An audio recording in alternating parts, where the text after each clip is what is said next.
Daily news and analysis. We keep you informed and inspired. This is World Today. Hello and welcome to World Today. I'm Ding Hen in Beijing. Coming up, Xi Jinping calls for China's renminbi attaining global reserve currency status. Uruguay's president is now in China for an official visit.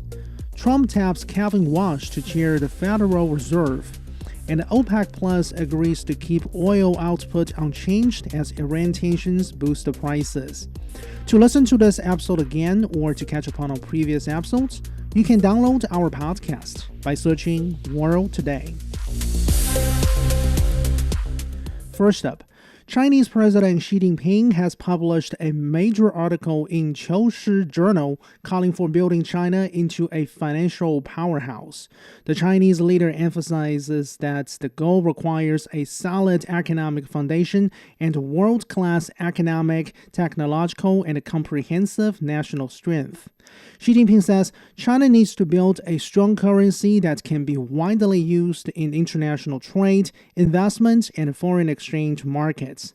He also outlines robust regulation and a well-developed talent pool as key elements for becoming a financial powerhouse.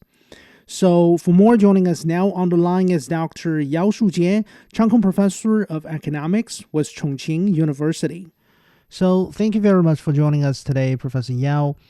China is already holding one of the world's largest banking systems, the largest foreign exchange reserves, and one of the largest capital markets. So, why do you think Chinese policymakers still acknowledge that scale alone does not equate to being a financial powerhouse? Financial powerhouse is based on big economy foundations. However, financial provision include many things apart from the currency used for international trade transaction. More importantly, it is used for currency reserve and also currency exchange between daily life, especially in the credit market. Now, this is highly dominated by the U.S. dollars, and to some extent, the European, the euro also play a significant role in the process. Now, other currencies such as the sterling pound, the Japanese yen, and the Chinese yuan, they join part of the special drawing right in the international financial markets as a currency reserve. But the proportion of the Chinese yuan is relatively minor compared to the US dollar and the European Union, the euro. So this is why Chinese economy is big and strong, but in terms of monetary, in terms of financial services, the renminbi is still having a fairly long way to go. Okay. So China's renewed call for renminbi to attain global reserve currency status comes as uncertainty about global financial markets and questions about the value of the US dollar are on the rise. Why do you think it is important for China's currency to ultimately reach the status of a global reserve? Because currently China is number 2 in terms of the global economy, and the share of the Chinese GDP in the global GDP is rising over time. Nowadays nearly 18%. But the Chinese currency is not very well recognized and not very well used by the trading partner and also in the international monetary transition system. China recognizes problem is the real issue of standing the way for China to get out to the rest of the world and become a real dominant power, unlike the United States. On the one hand, I think the United States, not only the economy and technological level is very strong, but more importantly is the US dollars.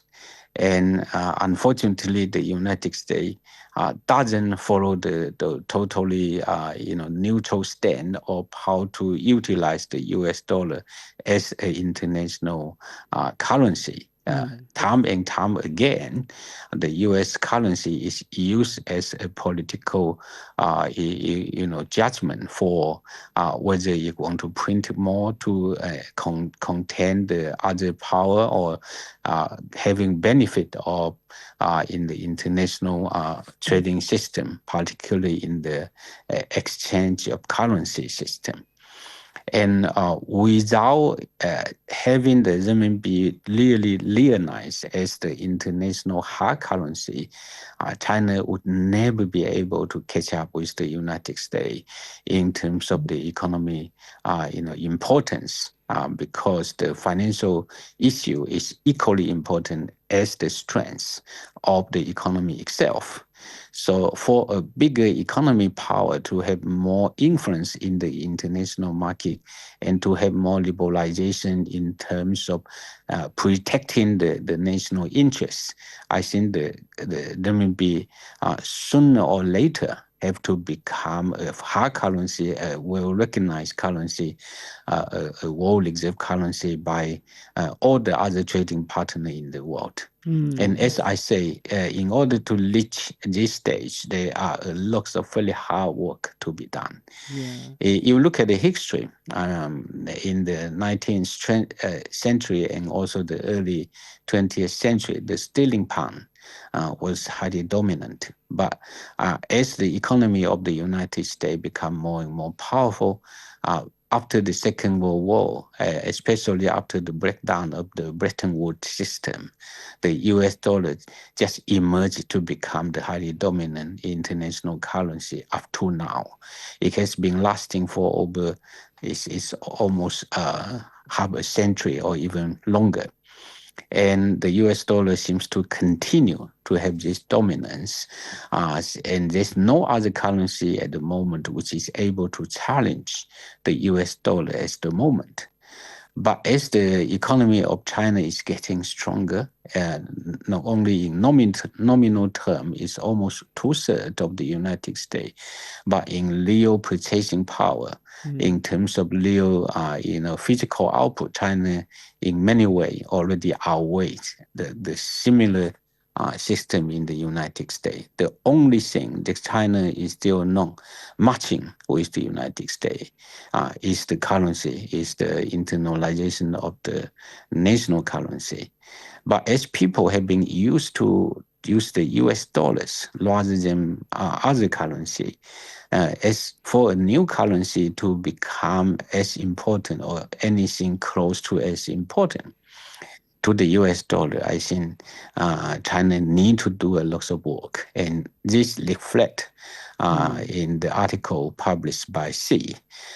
China certainly have an ambition, certainly have anxiety to promote the currency to become more internationalized, to match up with China's economic status. Yeah, indeed. And actually, currently, close to 1/3 of China's foreign trade is now already conducted in renminbi. But like you said, a lot remain to be done in terms of expanding the yuan's global footprints. Now, actually, over the past year, Professor Yao, the yuan has generally strengthened against the US dollar. However, on the other hand, we have to admit that any sharp appreciation of the currency could end up disrupting China's exports and financial stability. So, do you think China is walking a fine line between the yuan's internationalization mission and taking care of China's own exports and financial system stability? Yeah, your question is very interesting indeed, as the internationalization of renminbi actually has pros and cons. In terms of the pros, I think, as I just mentioned, China wants the renminbi to be recognized as an important currency as the Chinese economy at the global status. On the other hand, because the internationalization of the renminbi to some extent is a challenge against the US dollars. And I think we didn't talk too much about this, but underlying the logic is that the rising strength of renminbi to some extent will challenge the dominance of the US dollars. This is why 2/3 of international trade is already settled within the renminbi, and this share, I am sure, is going to continue to rise. But this certainly is not enough. The renminbi got to be seen as a fairly reliable, as a fairly stable international currency. It should be hard. It should be stabilized, and it should be also recognized that China is a stable economic power, so that they don't just like the Chinese economy, the big market. They also like the Chinese currency. But this process is very slow because there will be a fairly slow adoption, and also the recognition course is fairly long. It's not 5 years, it's not 10 years, it could be many decades. So that China have to strike, the short-term and the long-term, stability and potential financial risk. The more the currency become internationalized, the more the risk. The Chinese financial system is exposed to the external shock. So I think, yes, you are right. The Chinese financial authority have to strike the balance of how to appreciate the renminbi, and also how to make sure that the Chinese export and foreign exchange reserve will become relatively stable, so that the Chinese financial system is able to tolerate any kinds of very sudden financial shock, and also pull out from the renminbi market.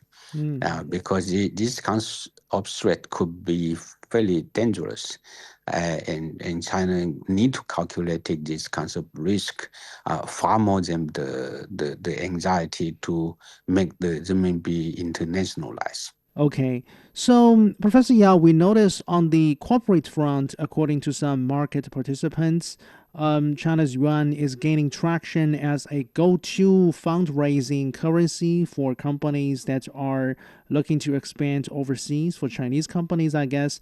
And this has been bolstered by favorable conditions, including a larger central bank quota offering cheaper, stable funding in Hong Kong. What do you think this tells us?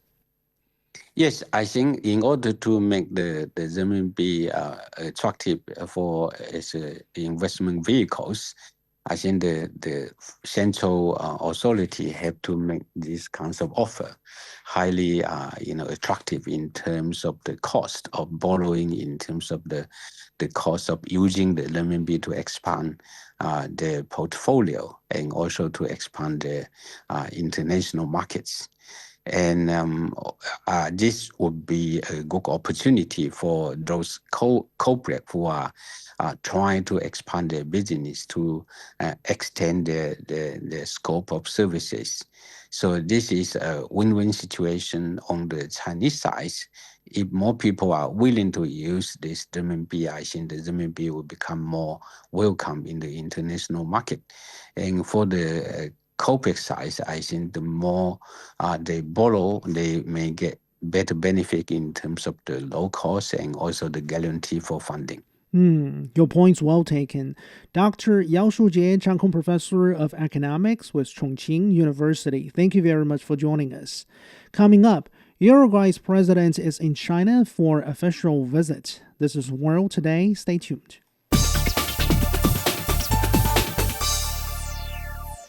You are listening to World Today. I'm Ding Hen in Beijing. Uruguayan President Yamandu Orsi has become the first Latin American leader to visit China in 2026. He arrived in Beijing on Sunday for a week-long state visit. Key topics on his agenda include deepening bilateral cooperation, advancing the Belt and Road Initiative, and discussing major regional and international issues. The visit is also coinciding with the 38th anniversary of diplomatic ties between China and Uruguay. So for more, joining us now on the line is Professor Qu Qiang, Fellow of the Belt and Road Research Center with Minzu University of China. Thank you very much for joining us, Professor Qu.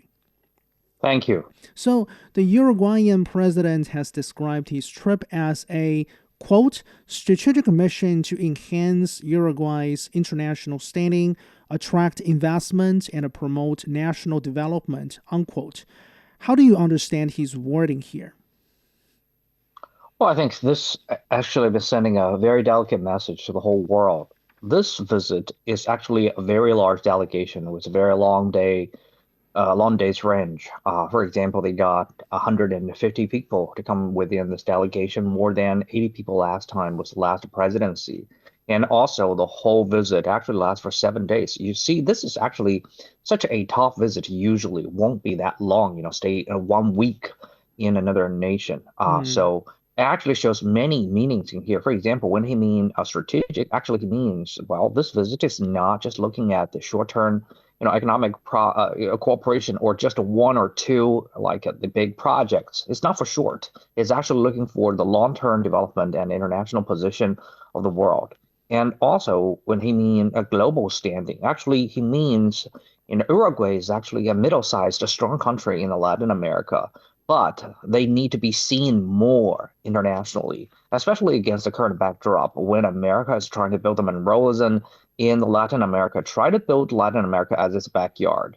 So Uruguay actually needs to work even harder to make sure its own independence and integrity would not be infringed. And also all kinds of the diplomatic balance need to be made.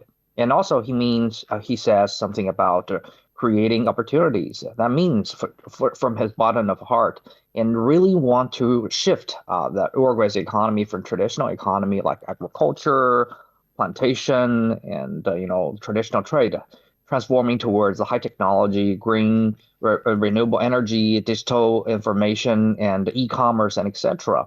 And also, he really wants to attract more of the investment inside of it, because he fully understands with more people investing in their country, they could have a better opportunity to upgrade their infrastructures, the transformation of industry, and also deal with the soul pressure from America. By diversifying the investors and the businesses in Uruguay, they can do so. And last but not least, they want to actually drive development, which means, development is not only about economic growth, but also to solve the choke point within a domestic development, which means they want to get more inclusive growth instead of just a rapid growth in certain areas, so that he can, deliver his promises during the election.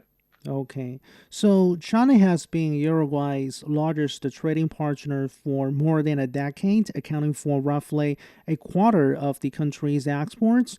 Why do we see this momentum in terms of the two-way trade, and how can the two sides further strengthen their economic ties? Well, I think Uruguay actually probably not quite familiar with many Chinese people or the other country's audience, but actually this is a very important country in Latin America. For example, they have very, very good, average per capita of the farmland, and their agriculture is really developing really fast. And they are a great producer of the beef, of the soybean, and also they are a champion in Latin America about the renewable energies. A lot of people probably see Uruguay as a traditional economy, but actually 97% of their electricity coming from the renewable energies, because ever since very long ago, they've been working closely with China in the solar and the wind and the hydropower. So that's the reason why Uruguay, actually, they do not have very rich, like oil and gas resources, but now they are very rich in the electricities because of the renewable energy and their equipment. So I think they can actually been working really closely with China, because China actually import a lot of the beef and the soybean, and also China have very good agriculture technologies. And on China's side, I think there are many things wanted by Uruguay people as well. For example, Uruguay have a very ambitious dream to achieve digitalization and also high technology, renewable energy development and go green. So I think China's EV, solar panel, and digital equipment, and also the machine tools and all that actually can help Uruguay to build the whole set of the production capacities. And meanwhile, Uruguay wants to build itself into the local transportation hub in, like the port, like the highway network, like the railway, and all that will require Chinese capacities and technologies to help them to upgrade all the infrastructures, like to build more modernized in-depth port and also the upgrade their power grid and also the transportation lines. So all that, and also coming with Chinese technologies and capital, so will actually provide lots of good advantages for the future in Uruguay. Then, in terms of Belt and Road cooperation, we understand Uruguay officially became involved in this Belt and Road initiative back in the year 2018. And under the BRI, we saw both large-scale programs like those on energy and those small yet beautiful projects like those on museums and libraries, for example, have been developed in this country. What do you think these programs or these projects have delivered to this country? Well, I think this is actually a very comprehensive plan to help Uruguay and the local people to achieve their development agenda. You see, when we're trying to partner with the country, we're not only looking at the large project which can build up the image, but also we want to look into what the society, what the community people really want, what they really need. For example, like the Confucius Institute, the library, and the museum, and all kinds of the students' experiment lab within the middle schools and the universities, and all that actually can help the local students, can help the local neighborhood, can help the local hospitals to build their capacities to help the people. And meanwhile, of course, like you just mentioned, we have been building, the deep water port and building the canal network, building the power transmission network, and all that have been helping them to build the capacities in the productions. So I think through all this kind of a three-dimensional kind of a partnership, from the community level to the whole provincial or city level and to the nation level. We're trying to help Uruguay to stand up as a business hub, transportation hub, and also the talent hub in their position in the Latin America, so that they can keep their independence and keep their own stand on their own feet to develop their economy as well as facing their own future. Your point's well taken. The final question before we let you go. We understand Washington has long viewed Latin America as its sphere of influence, and now this mentality has been further, reinforced by the current administration of the White House. So, looking to the future, are you optimistic that Uruguay can somehow develop ties with China without provoking Washington? Well, I think actually they stand a chance to do so. For example, I think President Orsi is very, a smart person. For example, they never accused Trump or America's policy of the Monroeism in Latin America, but instead they want to say, okay, we're not seeking any kind of confrontation, but we want to seek multilateralism. We want to be friends with everybody, including America, China, Russia, and European Union, etc. So working with the 77 countries group and also Latin America Commonwealth, and all that has been given them a very unique position. And secondly, I think President Orsi actually wants to build and start everything from the perspective of economy. For example, diversify their overseas markets and economic partners with China, with Japan, with Middle East, so that they can reduce their reliance on Americans solely. Because previously, like 50 years ago, besides America, probably they wouldn't have any other opportunities. But right now, with the rising up of the global South nations, China actually been working really closely with Uruguay, and the bilateral trade has been growing at double-digit speed. And also Chinese EV and Uruguay's agriculture export, and all that has been giving them more of the power to bargain on the table. And meanwhile, I think there are some other elements we need to weigh in, is that Trump has actually been tangled with so many other factors: Russia and Ukraine, Middle East, and Venezuela. So that will probably drive them into some more of the problems. So Uruguay can have some air to breathe with themselves. So I think we can be optimistic. Okay, thank you very much, Professor Qu Jiang, joining us from Minzu University of China. You're listening to World Today. I'm Ding Hen in Beijing. We'll be back after a short break.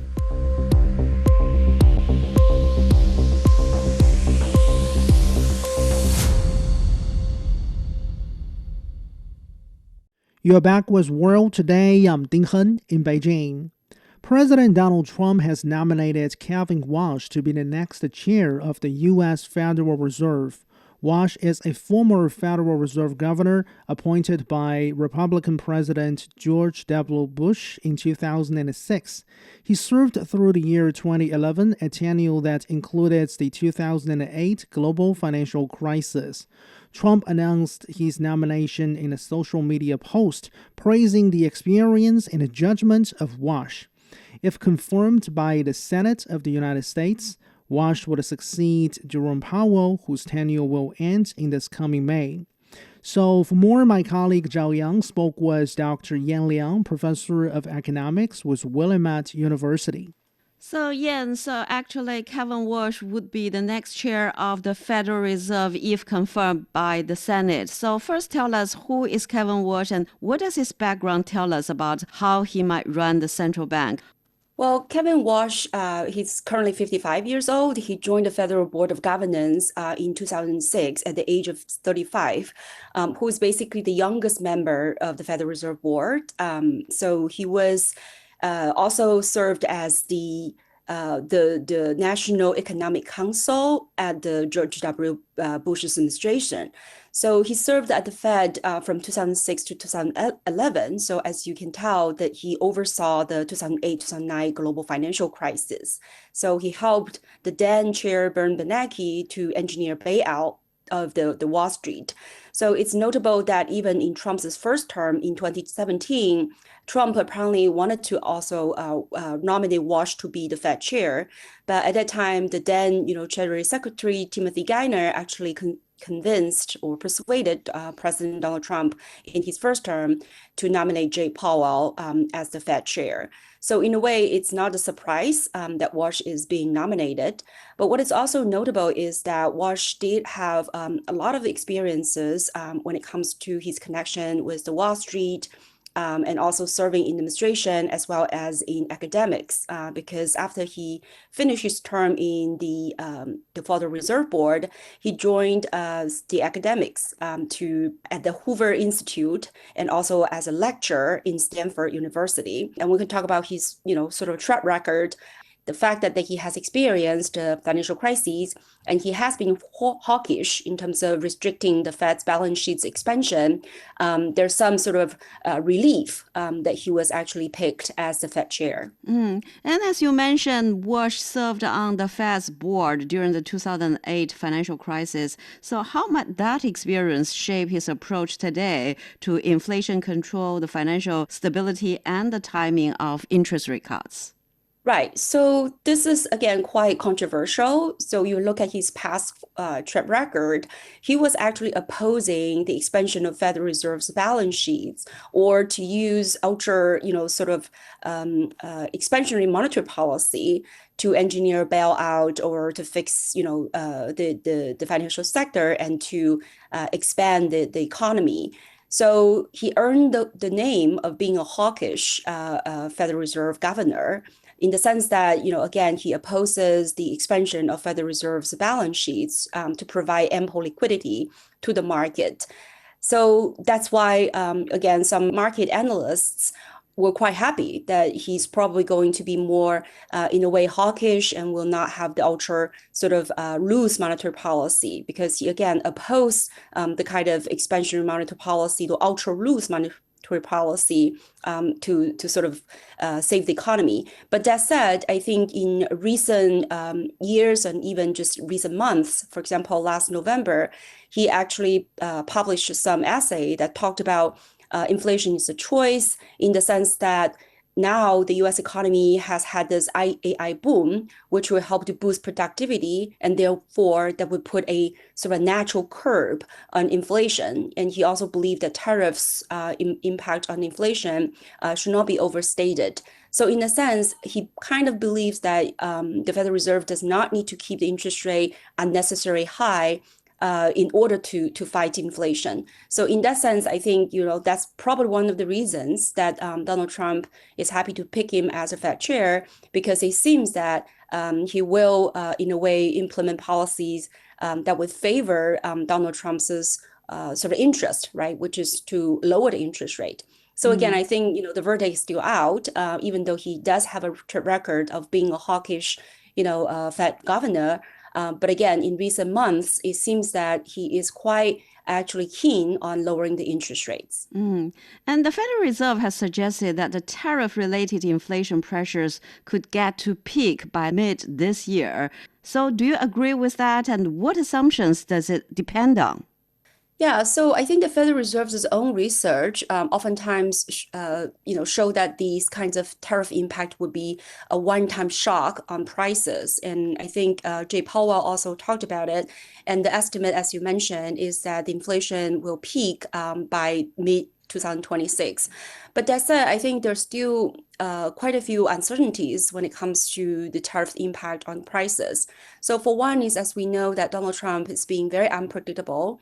Even though he reached all these sort of so-called trade deals with countries, but he again threatened to impose tariffs whenever his demand is not being met. So, for example, we do remember that he threatened to impose 10% tariffs on the 8 European economies for their non-cooperative stance, right, on his acquisition of Greenland. So now he walked that back. But he now again threatened Canada, for example, to raise the tariffs rate on Canada. So being always, sort of using tariff as a weapon, right, to meet either economic interests or for political reasons, we still cannot rule out the possibility that the tariff could be hiked again. So I think there's a lot still, uncertain about how the tariff rate will be. Second is, I think for a lot of these tariff rates, they are imposed on the so-called intermediate goods, right? So industrial inputs, and how they're going to factor into production and therefore eventually to consumer prices. I think that is still quite unknown. So for example, last week, the new PPI data showed that the producer price index has been elevated. And so gradually that will, translate into higher PCE. And by the way, in January, the PCE, which is a favorable sort of indicator for the Fed for their policymaking, stood at 2.8%. And the core PCE is also at 2.8%, right, which is much larger than the 2% the inflation target of the Fed. So I think, again, the tariff is so blanket and it will affect many of the supply chains. And so it's unlikely that the price effect will be immediately felt, but they will gradually find their way into production inputs and input cost and therefore to the consumer price. So I think there's still uncertain, right, about how much more and how much longer the tariffs will be factored into producer prices and therefore consumer prices. And looking ahead, what do you see as the biggest risks for the U.S. economy this year? And what should investors, businesses, and consumers be watching in the months ahead? Well, I think when it comes to economic risks, there's still the risk about labor market, right? Especially when it comes to these kinds of immigration policies and how they may have an impact on the labor market. The interest rate policies would also, right, really interesting and unpredictable at this point. Once Jay Powell stepped down in May, and Kevin Warsh is going to take the helm of the Federal Reserve. And I think, again, the market will really watch very closely whether or not he will have more aggressive interest rate cutting policy, or what kind of reform, as he talked about, he's not interested in keeping the same kind of Federal Reserve structure. He voiced this sort of concerns about the way that Federal Reserve operates. He still wants to maintain the Federal Reserve's independence, but he has been talking about overhauling or changing the way the Federal Reserve functions. So I think those are some significant economic risks, right? Both in terms of inflation, but also in terms of labor market.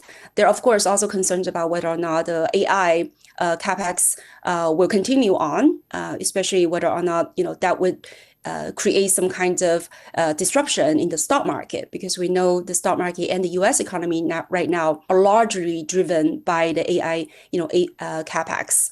But if the earnings or if any sort of the valuations of these AI heavy investments turn out to be disappointing, then I think that could rattle the market.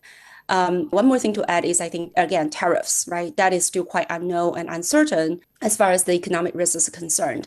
And there are also political risks. I think now the U.S. society is quite divided, right? Especially in terms of Democrats and Republicans when it comes to immigration policies, law enforcement, and so on. And we know that November is the midterm election. So I think a lot of this political sort of conflict, right, and tension are going to heat up. So I think, there are many uncertainties when it comes to economic risks, political tensions, and also geopolitical uncertainties.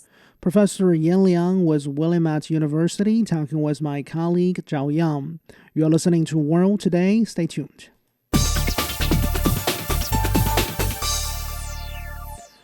You're back with World Today. I'm Ding Hen in Beijing. OPEC Plus has confirmed that it will maintain its current oil production levels for March, extending a 3-month supply freeze. The decision was reaffirmed by 8 core members of the group led by Saudi Arabia and Russia. The move is coming as oil prices surged above $70 per barrel in London last week, marking their highest level since last July. The rally followed a warning from U.S. President Donald Trump that Iran could face military action if it fails to reach a new nuclear deal with the United States. For more, my colleague Xu Yawen spoke with Zhang Chuchu, Deputy Director with the Center for Middle Eastern Studies with Fudan University.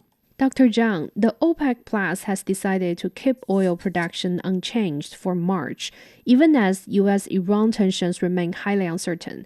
How do you think this decision is influencing the global oil markets? Well, as we can see, the United States-Iran tensions recently have been a key driver of oil price swings in early 2026. So I would say if tensions escalate, such as through United States strikes on Iranian facilities or Iranian retaliation affecting the Strait of Hormuz, then we could see immediate supply disruptions from Iran. And that would lead to a rapid increase of oil price in the international market. And this could trigger broader regional instability in the Middle East.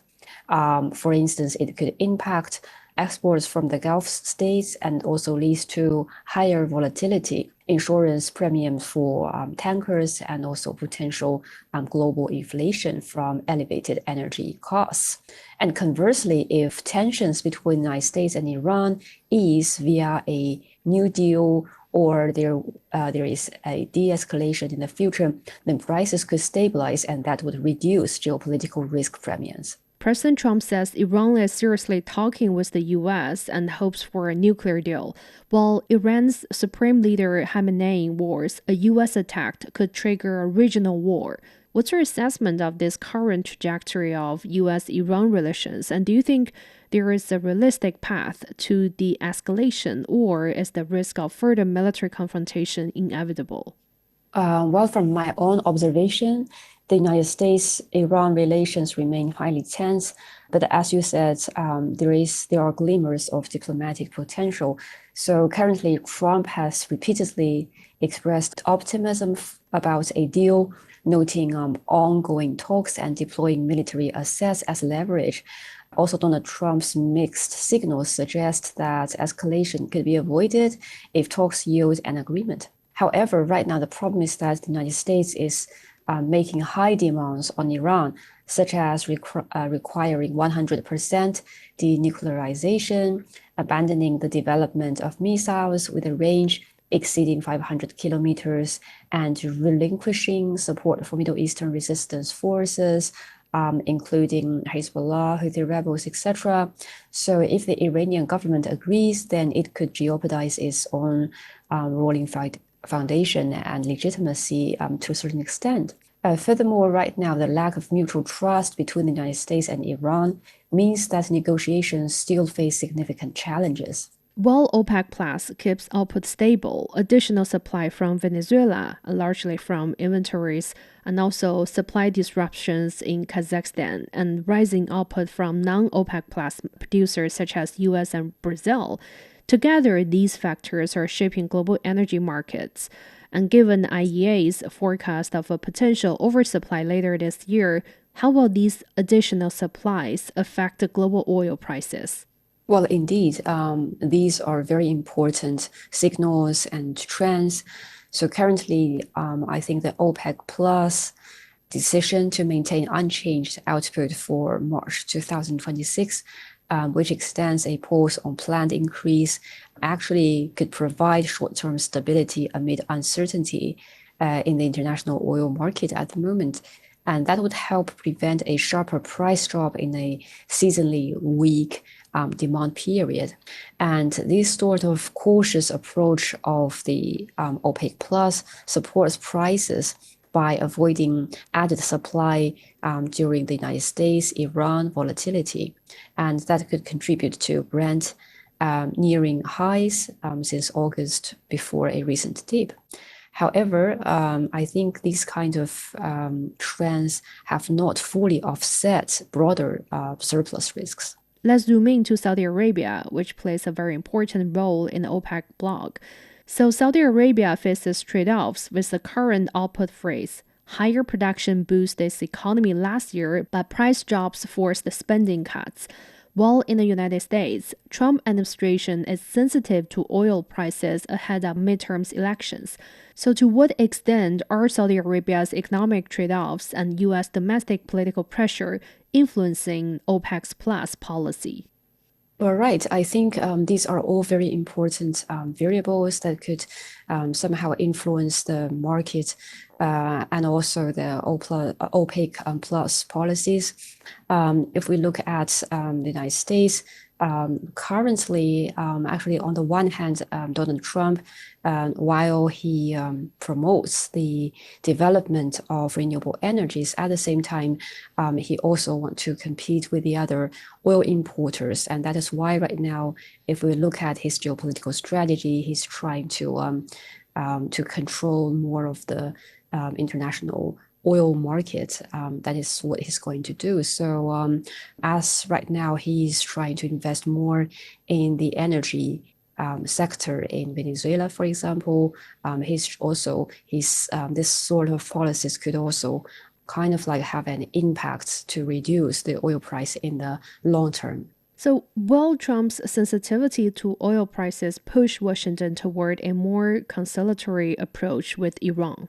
Yes, of course. I think that there is an impact because if we compare what is going on in Venezuela and in Iran, then we can see that actually Trump has taken very different approaches, because when it comes to Venezuela, we can see that Maduro has been taken directly, right?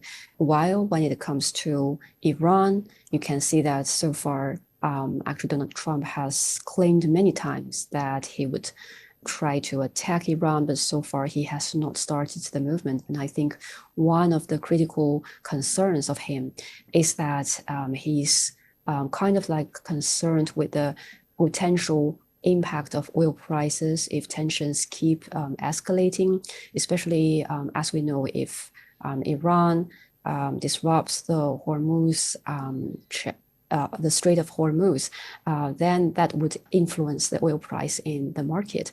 So that is why I would say right now, negotiations would keep going on between the United States and Iran. And also at the same time, Donald Trump's tactic would be to increase the supply of oil from, for instance, Venezuela, in order to balance the oil price in the future. Lastly, Dr. Zhang, very briefly, OPEC Plus deferred discussions on its post-March production policy until its next meeting on March 1st, with no clear signal on whether it will extend the output freeze or restore ideal capacity. What's the next move for OPEC Plus, in your view? Right. So OPEC Plus is likely to remain cautious at the March meeting. and it prioritizes market monitoring and flexibility amid oversupply risks and geopolitical uncertainties. So I would say with no forward guidance, the group may extend the freeze into Q2 if demand remains soft or surplus build. So OPEC Plus is putting strong emphasis on making sure that members follow the agreed production limits and on carefully checking each country's production capacity for the 2027 baselines. And this shows that they are taking a very careful approach, which could mean that they will limit or delay any output increases if supply from non-OPEC plus countries grow too much. So currently, if the United States, Iran escalates, then they might hold steady to support prices. Otherwise, a phased unwind could occur to avoid market share erosion. Dr. Zhang Zhuzhu, Deputy Director with the Center for Middle Eastern Studies, Fudan University, talking with my colleague Xu Yawen. You are listening to World Today. Stay tuned.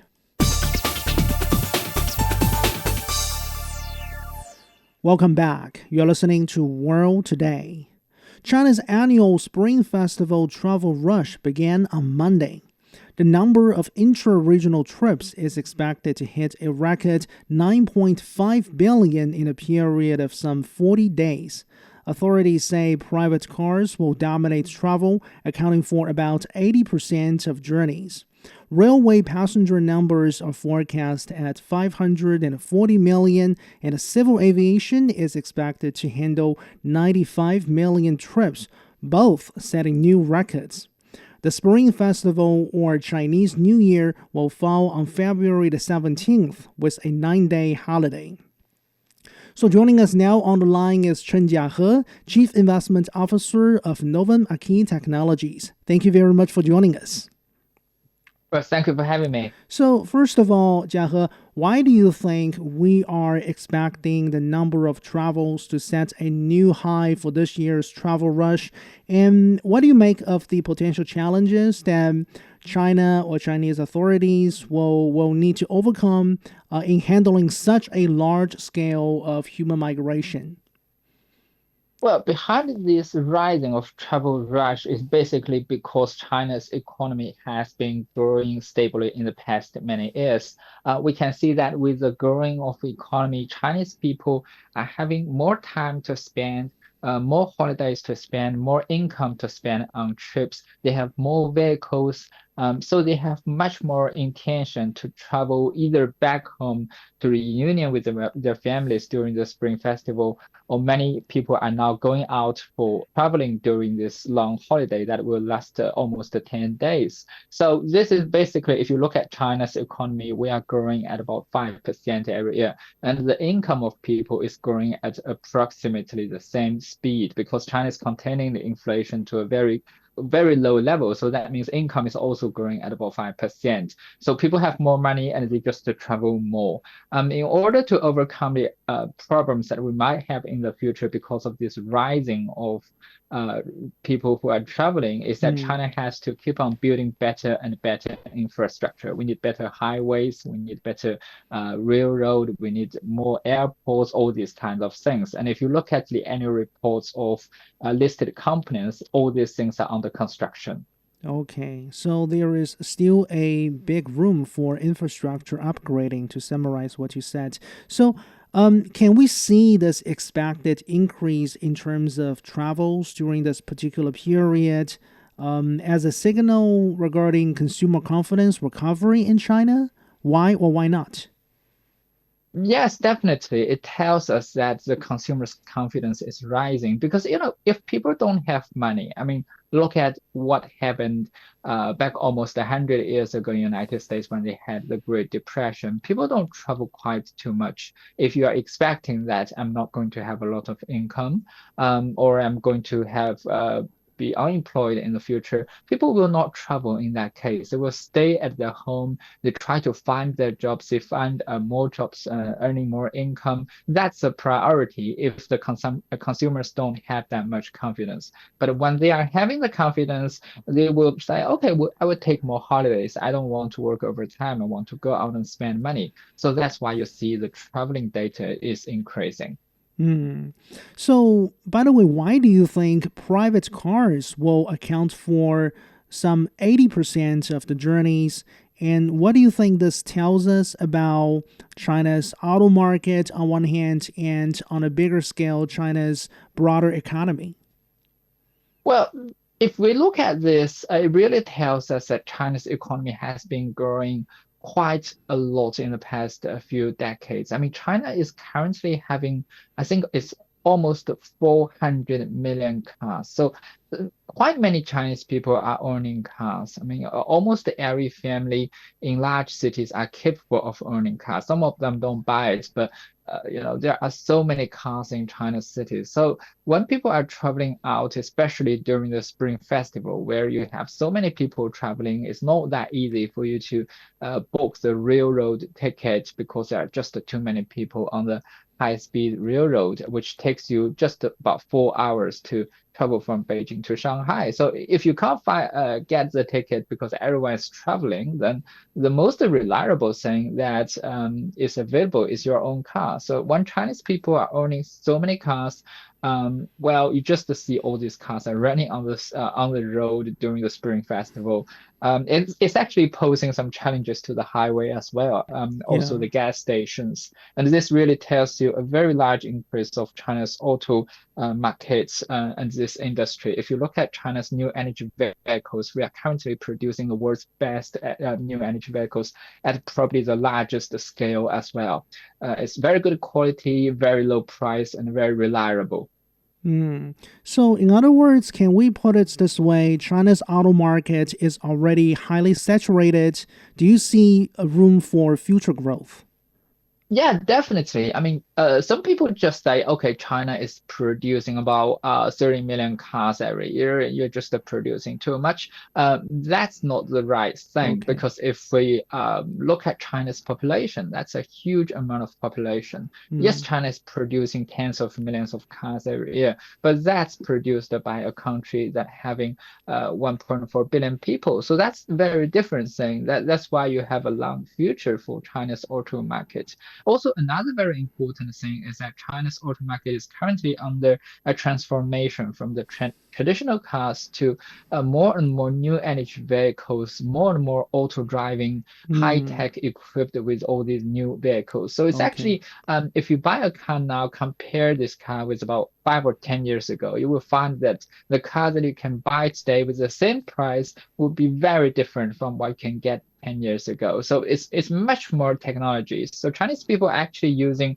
brand new energy vehicles every day. So it's a long growing because you have this high tech upgrading and transformation.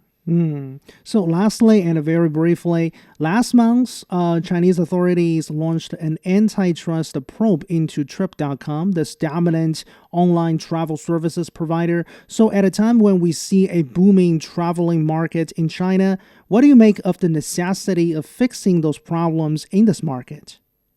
Yeah, Trip.com has been,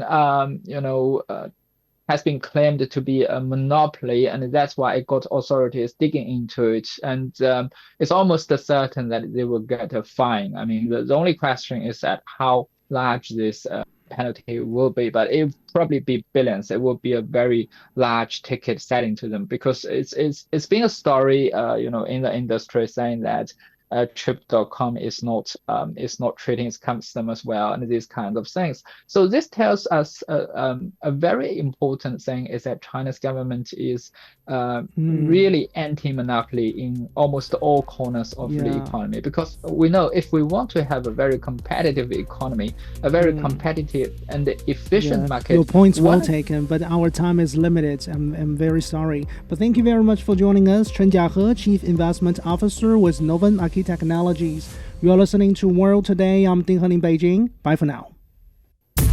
Hello, I am Dr. Digby James Wren, a political analyst and international relations scholar specializing in China area studies. World Today offers unmatched in-depth perspectives on China's politics, economics, business, technology and society. World Today's team of reporters and contributors provides valuable information from all of the world's major economies. I hope you can join me on World Today for the very best insights and news from China, on China, and help to build a better understanding of China's role in the world today.